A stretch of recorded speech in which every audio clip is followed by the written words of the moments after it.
nuestro querido Hassan Akram, que hoy llega más que nunca. Desconocido. Convertido en una estrella desconocida. De bigote y patillas largas, ese fue Boric. También trajo escena hasta ese entonces desconocido asesor del Frente Amplio, Hassan Akram, de la Universidad de Cambridge, lo ponen entre paréntesis, quien, en un español con acento anglosajón, presentó a los diputados el Fondo Colectivo de Pensiones, medida calificada por 5 economistas de centro izquierda como preocupante por el posible incremento de la deuda pública contingente y que Boric defiende en esta entrevista desde Punta Arenas. Pero hoy está con nosotros el mismísimo autor de eso, el desconocido Hassan Akram. Para nuestro público, una estrella.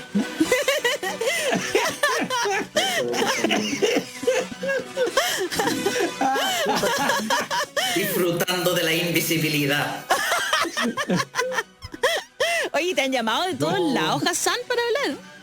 Ayer estuviste en la tercera, Sí, PM, todo. Sí. Sí, claro. Hasta canción sacó. Porque después del comentario del Cortina. Mercurio querían saber quién soy, parece. Igual yo, Daniel, no cometamos la torpeza de la injusticia de adjudicarnos paternidad alguna sobre el ascenso de Hassan. Hassan es un hombre que brilla por luces propias. No, por Un tipo supuesto. muy inteligente, un tipo muy capaz, al que probablemente nosotros conocimos tardíamente, al que probablemente Chile conoció tardíamente. Si hubiéramos conocido antes a Hassan, otro día nos cantaría. Pero yo quiero decir, Hassan, que respecto a esa crónica que yo citaba hace un rato, a mí efectivamente me parece advertir ese tono tan inusual cuando se habla de figuras que ideológicamente representan lo que no representa el Mercurio. Porque yo lo decía en un tono de mofa, y perdón por el señor Melero, pero yo nunca he visto que aparezca una crónica que diga Melero llegó a la audiencia con su clásica ojera, pelo despeinado y su evidente sobrepeso. No hay ninguna alusión nunca a ninguna persona de derecha, mujer u hombre, respecto a su apariencia, pero en este caso mucha fijación con el bigote, el look, la patilla de Boric, en tu caso con tu acento anglosajón, que convengamos es parte de tu encanto, Hassan. Yo encuentro una tremenda injusticia. Habría que preguntarle a mis profesores de español. ¿No han escuchado a otros ingleses hablar? Yo diría que tengo un acento bastante leve. Es muy injusto eso. Sí. Muy, Pues muy- de todas las cosas que me iban a atacar, me hirió. Además que yo hice un esfuerzo especial para tratar de hablar menos fifí. Así hice todo un esfuerzo más popular flight. Estaba practicando así por mucho tiempo y me salía terrible fifí, así que lo abandoné. Eso, horas practicando para lograr eso, nunca lo pude hacer. Digamos que la molestia tiene que ver con que no haya sido aludido por su pelo, por ejemplo, y sí Boric. ¿Ya? Yo creo que esa es tu verdadera molestia. Que hay una advertencia de 400, pero no tu pelo. Oye, hoy día, la verdad, ya se viene la discusión en la Cámara, eso de las en la tarde, ¿no? Es a partir de las 4:30, yo creo, Las 5, cuatro. podemos estar un 4:30, poquito más sí. como sabiendo algo de lo que va a suceder ahí.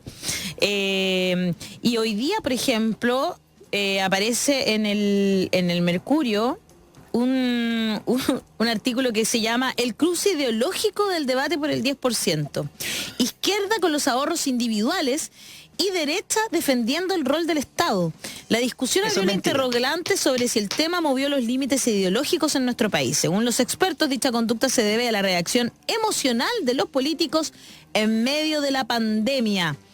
¿Qué podemos decir sobre eso, Mira. Hassan Akram? Que hay una falta básica de comprensión de qué significan las palabras. Como si la derecha existe para defender la libertad y la izquierda para defender el Estado.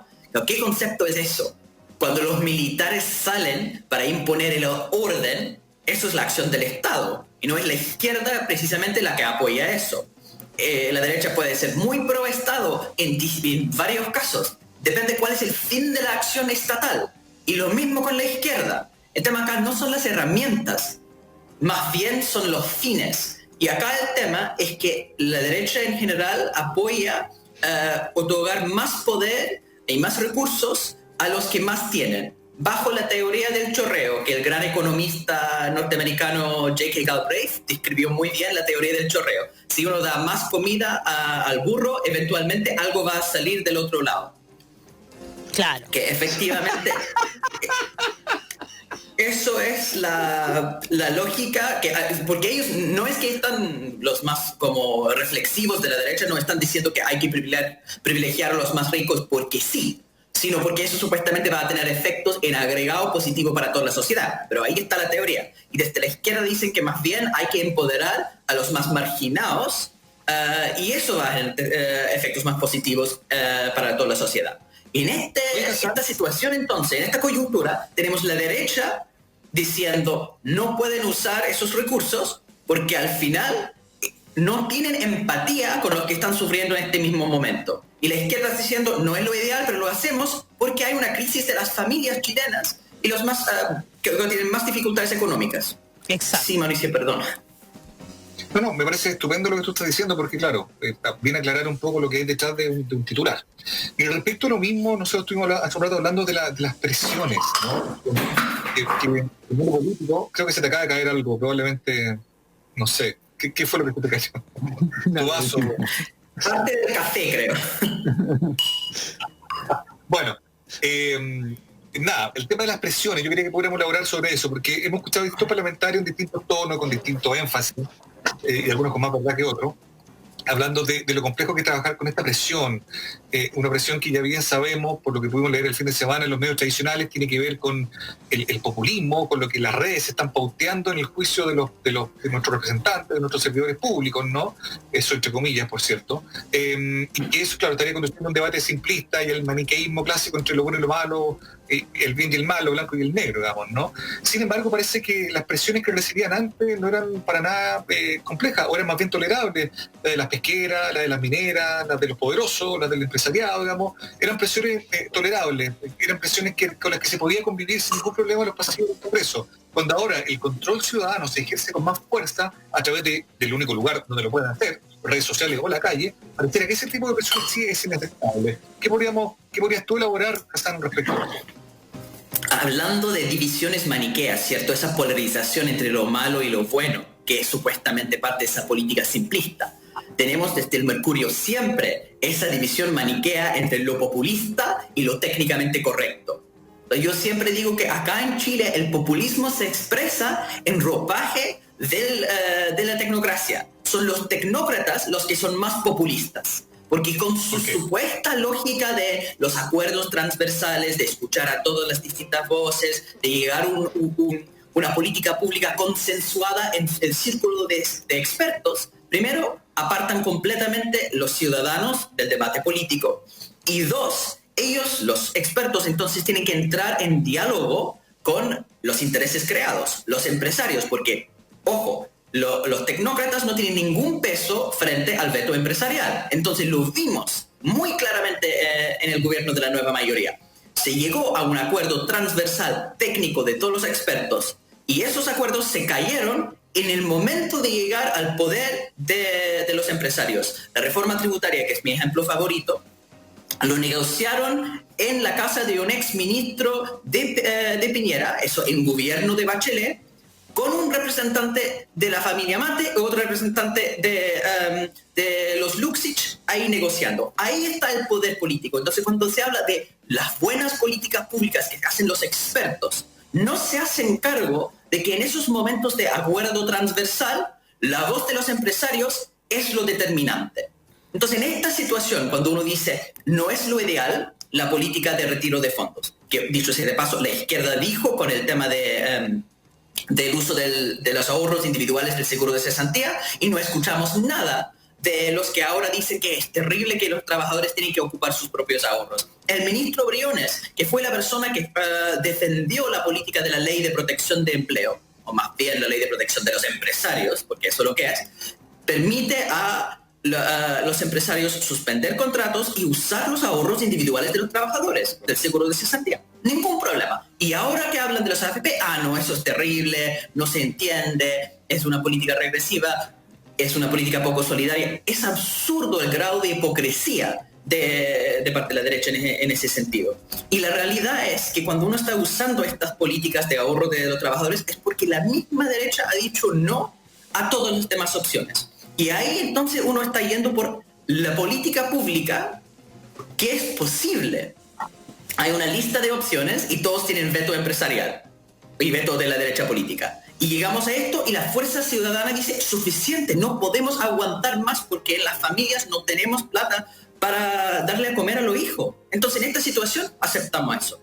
Y los tecnócratas, los supuestos antipopulistas dicen, eso es una mala idea, porque no cumple con todos los requisitos. Pero en ningún momento dijeron, esos grupos de economistas como los que escribieron la carta, la Andrea Repetto, el José de Gregorio, Rodrigo Valdés, todos los exministros, Sebastián Edwards, por supuesto, ahí están los apellidos para entender de dónde vienen esa gente, que dicen que acá la política de retiro de fondos es terrible. ¿En qué momento estas personas se opusieron al tema del veto empresarial? Durante el gobierno de la nueva mayoría.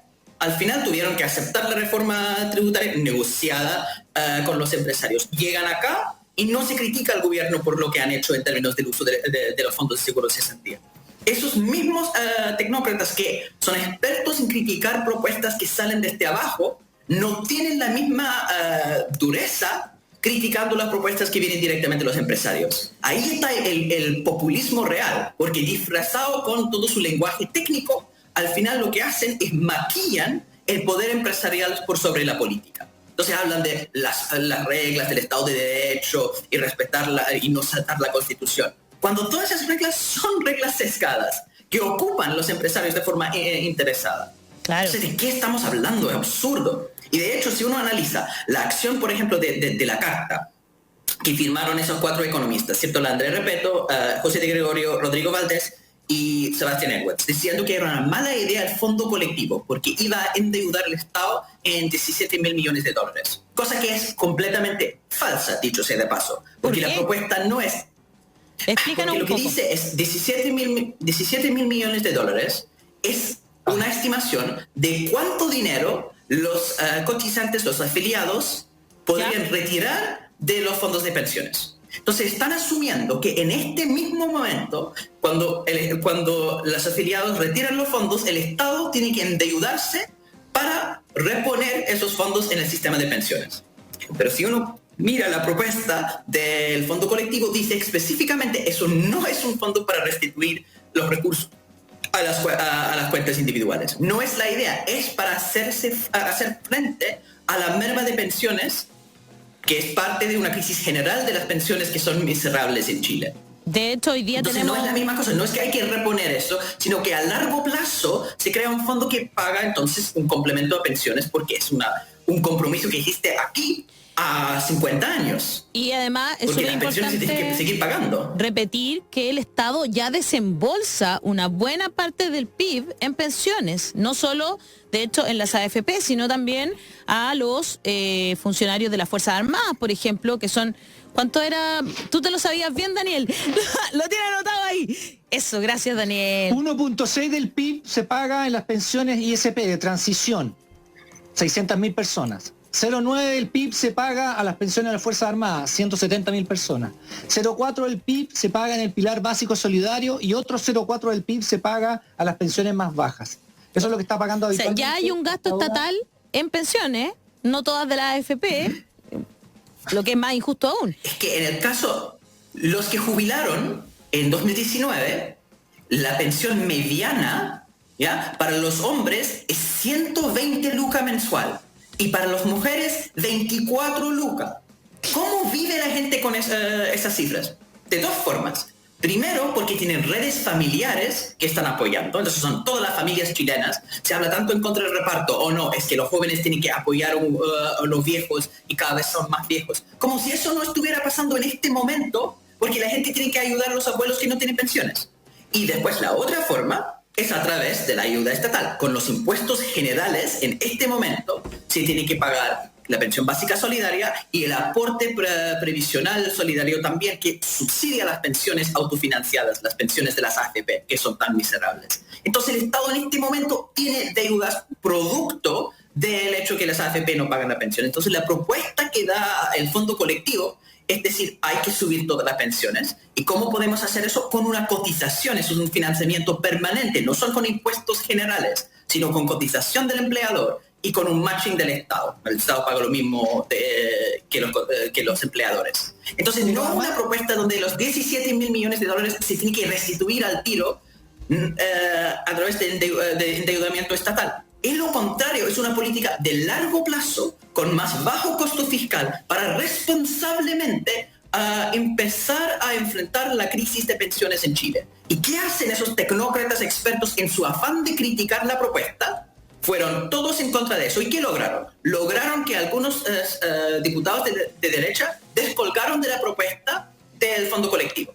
Entonces, de la Cámara salió la propuesta de retiro, que es una política de emergencia, de corto plazo, que es solamente para ver este problema de ahora de la liquidez de las familias, que es súper necesario, pero a largo plazo genera un problema. ¿Y la solución para el problema de largo plazo? La pidieron los supuestos tecnócratas. Y ahí está el populismo y la irresponsabilidad política de los tecnócratas en esta pasada. Tal cual. Y a ver, hay una cuestión acá que me sorprende un poco de la Andrea Repeto, porque yo lo hablé alguna vez con ella y no lo entiendo, tendría que preguntarle, porque en el fondo si ella entiende lo que tú explicaste, no tendría por qué hacerlo. Pero además hay un tema de fondo, perdonen que sea un poco majadero, o lo voy a hacer majadero. Vamos a cambiar el sistema. O sea, este sistema no va a resistir más allá de 3, 4 años más cuando se cambie. O sea, el sistema se va a cambiar. ¿Me entiendes? Entonces, o sea, es absurdo pensar que va a seguir el sistema de AFP en Chile. No va a seguir. Primero vamos a cambiar la Constitución y después vamos a cambiar el sistema de AFP y que lo sepan y que se está diciendo en la cara. Si aquí no va a resistir. En el próximo Congreso se cambia el sistema de AFP y seguirá siendo una parte de un sistema mucho más general. Nadie dice que la gente conservará sus lucas, eso está bien, el que se quiera cambiar después al fondo común lo hará, pero podrá seguir la plata que tiene juntada. Pero el sistema no va a seguir, porque vamos a seguir a esos 18 países de los 30 que convenció Pepe Piñera, que volvieron, que regresaron. Quedan 12 países con ese sistema en el mundo, de los 30 que logró convencer Piñera. Y nosotros vamos a ser el país 19 o 20, depende de quién lo haga antes, que vamos a regresar a un sistema mixto, con un fondo común, con un sistema de reparto y con algo también de individual. Entonces, seguir manteniendo eso es absurdo, es estúpido, porque lo vamos a cambiar igual. Y era mejor empezar hoy que empezar en 4 años más. Muy bien. Ahí está el tema. Ahí está. Es mejor empezar ahora que en 4 años más. Eso es absolutamente clave acerca del debate real que está pasando. Porque a veces uno se confunde, porque uno escucha a personas que defienden las AFP a rajatabla y uno piensa que ellos piensan que el sistema va a perdurar. Es falso. Las mismas AFP saben que el sistema se va a cambiar. El ministro Briones empezó todo el debate acerca del retiro diciendo hay una crisis en el sistema de pensiones, lo reconocemos. Ellos saben que el sistema va a cambiar. Pero entonces lo que quieren hacer es controlar la narrativa, controlar cómo se va a cambiar. Porque ese concepto de un sistema mixto es un concepto muy peligroso por ambiguo. ¿Por qué? De hecho, hay personas que dicen Chile hoy día tiene un sistema mixto. ¿Por qué? Mentira. Porque hay pensiones autofinanciadas de las AFP y al mismo tiempo hay un pilar básico solidario que es financiamiento estatal. Eso no es un sistema mixto, según la definición técnica, que es en el pilar contributivo, que es donde están pagando las cotizaciones.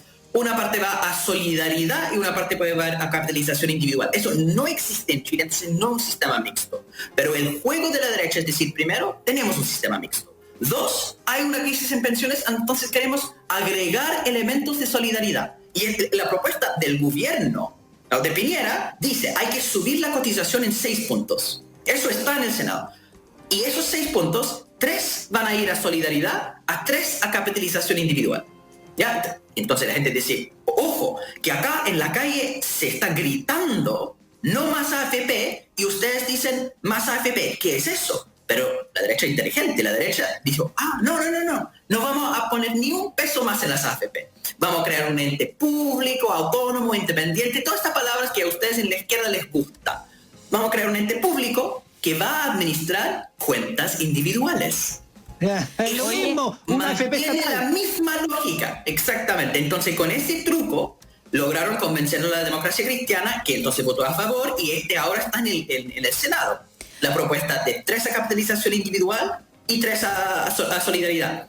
Oye, en ese debate están negociando. Lo que quiere la derecha, es decir, en este gobierno vamos a poner 5 puntos a solidaridad, 1 punto más a capitalización individual, algo así, para tratar de frenar el cambio con la verdadera batalla, que es el 10% que va todos los meses a las cuentas individuales de las AFP.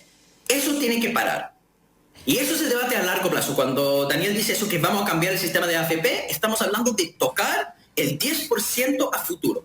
Que una cosa son las cuentas actuales, la plata que está acumulada, eso no se toca, pero a futuro, todo el 10% que se saca y se pone en las cuentas de AFP, se pone en otras cosas. Se baja el nivel de capitalización individual. Eso no está en el debate ahora, pero lo que quiere hacer la derecha es tratar de negociar algo para que la cotización extra fortalece el sistema del 10%. Y ahí está el juego. Hassan, querido, ¿tú nos podrías esperar que vayamos a una pausa y volver con nosotros un rato más? Porque sé que tienes también un debate ahí Pues con me dieron otras un poco personas. más de tiempo, entonces estoy bien. ¿Sí? ¿Te dieron un poco más de tiempo? Súper. Es Entonces, un día incierto en todo sentido. vamos a hacer lo Me siguiente. van cambiando las reuniones. Vamos a hacer lo siguiente entonces, porque está súper interesante y todos queremos saber más sobre lo que va a pasar hoy en el Senado, ¿no es cierto? Así que vamos a ir a una pausa en redes sociales, en televisión y en radio. Nos vamos a ir con la música, una